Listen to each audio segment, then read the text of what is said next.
What's up, guys? This is Crypto with James talking to you today about Thorchain.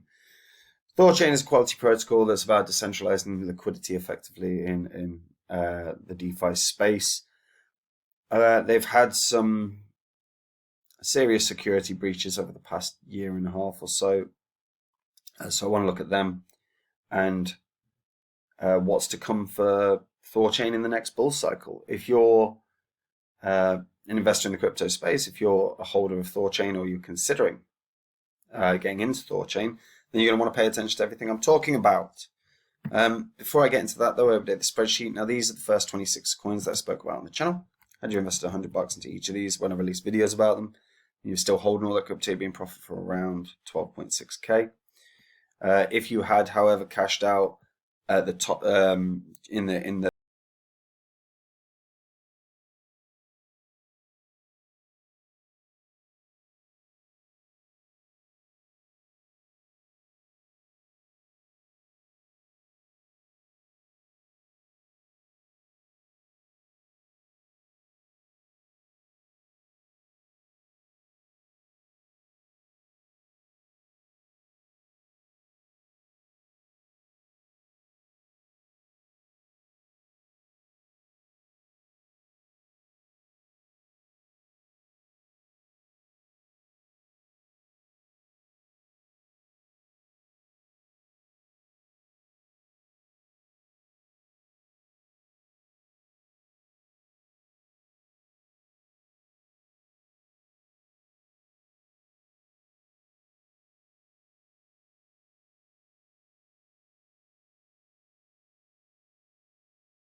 description. Right, Thorchain. Thorchain is currently $2.74. It hit a peak of around $20 or a little over $20.40 odd in the previous bull cycle. So Thorchain is a decentralized liquidity protocol. So it allows users to exchange crypto assets across multiple different networks. It is integrated with several different blockchains. Thorchain users can swap one asset for another in a permissionless setting. You don't need to rely on order books to source liquidity. Instead, market prices are maintained through the ratio of assets in a pool, and that's your automated market makers. And while the platform has no CEO, no founder, and no directors, obviously they have a team. The team actually own less than 1% of the overall supply of Thorchain. So their profits come from holding the token, or their earnings come from holding the token. So in the past year, there's been some pretty significant things happen for Thorchain. One in particular was a sort of month where they kept getting hacked. So they were compromised twice within 2 weeks, resulting in losses of over 10 million. The hacker responsible ended up leaving a message detailing the measures that could be used to protect users. So what he ended up saying was they could have taken ETH, Bitcoin, LYC, BNB, and BEP20s if weighted, wanted to teach lesson minimizing damage, multiple critical issues, 10% VAR bounty would have prevented this, disable until audits are complete. Audits are not a nice to have. Do not rush code that controls 9 figures. So he'd effectively slammed them. So what ended up happening, the protocol developers believed that there was about 800 grand stolen. It turned out that it was closer to 10 million.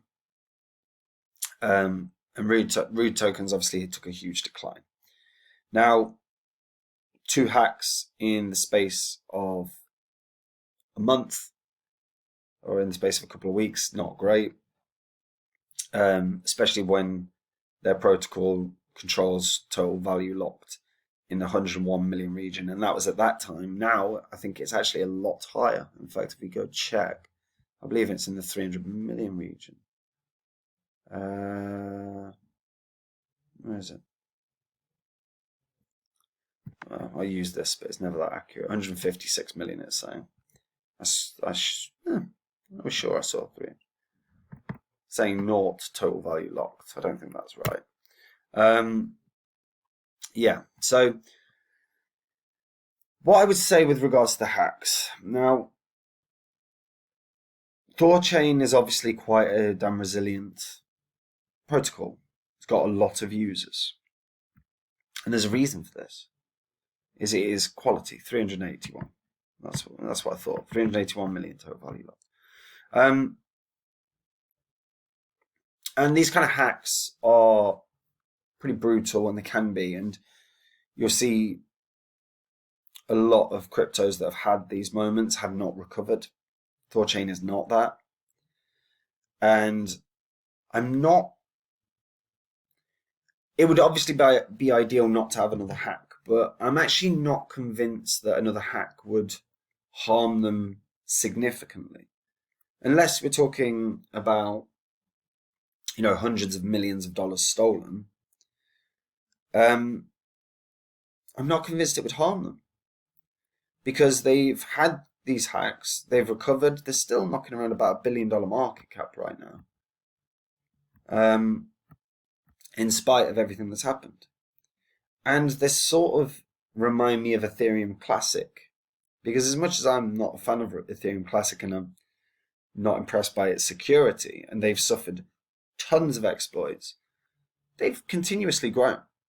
They've gone from strength to strength in terms of price appreciation. And Thorchain looks like it has that about it. So barring a hack that lost half of the money in the protocol, I think they'd be fine. Because they just keep developing and keep achieving. And they are developing and they are achieving. So when we actually look at it, $6.3 billion of native on-chain swaps have been done via Thorchain. They've got their active nodes, they've got the standby nodes, they've got a countdown ticker for every next churn. They've got a ton of liquidity pools, and the average APY is pretty damn good on those liquidity pools.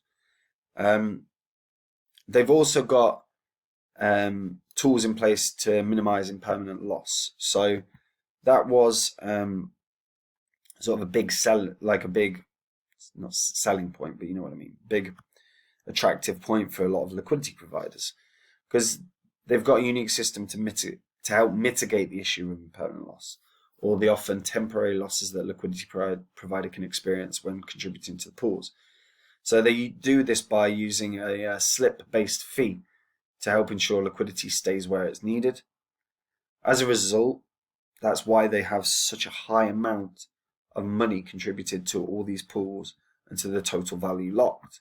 And when you realize, 381 million, there's a very high amount of total value locked relative to the market cap. And, still ranked 56th. In terms of the site, I actually really like the site, because one thing when you click on ecosystem for most places is they've just got everything, every single project that their company is tied with is just on a page.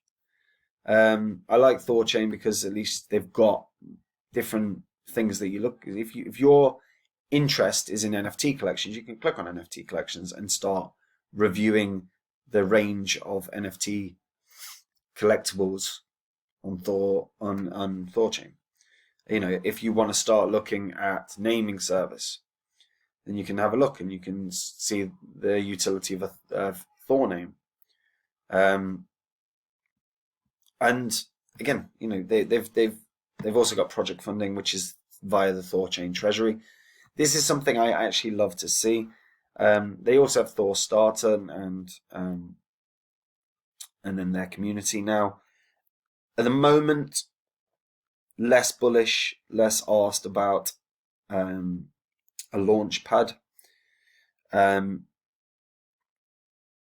think the launch pads in general, they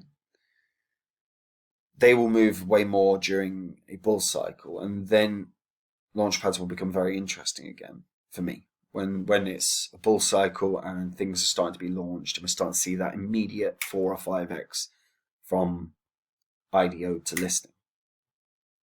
But right now, I'm less interested in them. But Thorchain, but treasuries are what I want to see, because that is a project that is going out of their way to make sure that they can fund other cryptos that want to build and grow their ecosystem. And when you've got cryptos that have their own treasury, that are investing in their own ecosystem, investing in their own growth, and investing in other cryptos to help them grow, I think that's only a good thing for them, as a protocol, but it's good for the overall space, and I like this. So that's really good to see.